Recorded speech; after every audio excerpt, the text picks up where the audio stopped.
Günəş sarınacağı zaman, ulduzlar soluxub sönəcəyi zaman,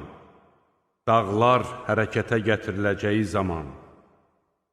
boğaz dəvələr başlı başına qalacaqları zaman,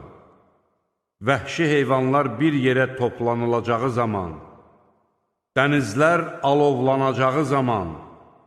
hər kəs öz tayına qovuşdurulacağı zaman,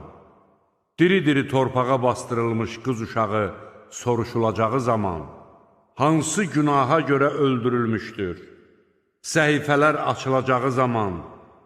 göy qopardılacağı zaman, cəhənnəm alovlandırılacağı zaman və cənnət möminlərə yaxınlaşdırılacağı zaman, hər kəs bugün üçün özünə nə tədarük etdiyini biləcəkdir.